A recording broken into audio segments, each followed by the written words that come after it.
Good morning, boys and girls. This week we are going to learn about two more forms of punctuation.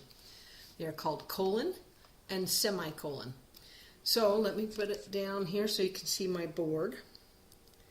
We've learned about lots of forms of punctuation. These are two that we don't use very often. A semicolon has a little dot and then like a comma. And a colon has two dots. Let's talk about some times when you're going to see these in a sentence or other times. First of all, the semicolon. The semicolon we don't see very often. It is basically used to connect two independent clauses, meaning basically they could be two sentences, but for some reason we want to connect them so that they're just one sentence. If we said, he went to the store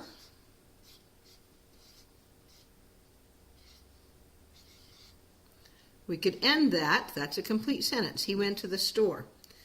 Or we could put a semicolon. We don't start with a capital letter because it's not a new sentence yet. He bought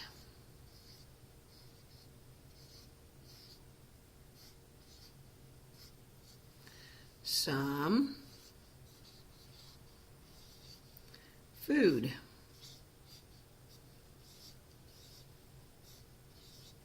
Then we put a period. So, he went to the store is a complete sentence. He bought some food is a complete sentence. We could put the two together and we could say and in there. He went to the store and he bought some food. And that would work. But sometimes you want to put just a semicolon.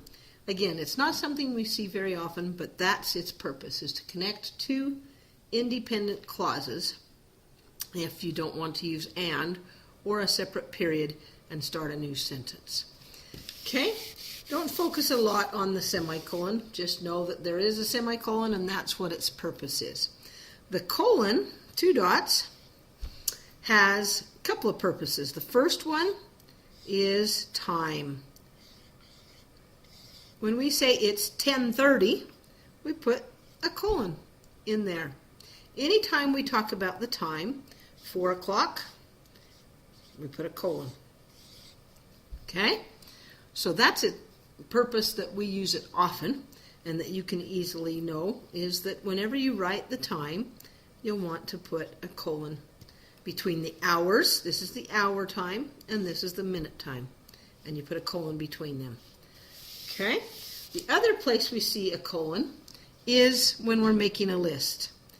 Again, if we're writing a sentence, he went to the store. And this time we're going to make a list of what he bought. And bought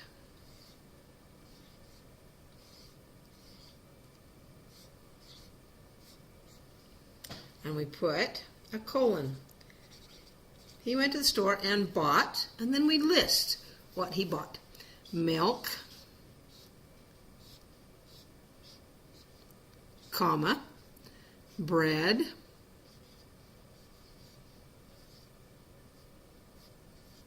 comma, cheese. Let's see, bought some cheese.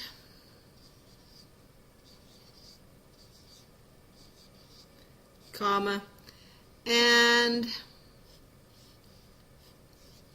crackers.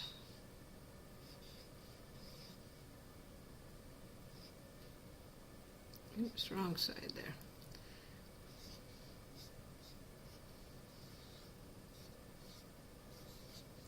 And we put our period. Okay, so he went to the store and bought, colon, here's my list. Milk, bread, cheese, and crackers. So that is the most common place to find a colon in a sentence, as if we're going to make a list. Don't forget to bring colon, and you would list off the things that you're going to bring. So for this week, the main thing is realize there's two different forms of punctuation, called a colon and a semicolon. The reason we call it a semicolon is because it has a comma in one of the spots instead of another dot or period. The colon has two periods. Semicolon is only half of a colon because it has a comma and a period. So I hope that you can learn about those two this week. Focus on the colon being for time and for a list. We put that before we make a list. And I hope you have a lot of fun. And I hope you enjoyed the fun time we had on Saturday if you got to come down to BYU. We had a lot of fun down there. Have a great week. Talk to you soon. Bye-bye.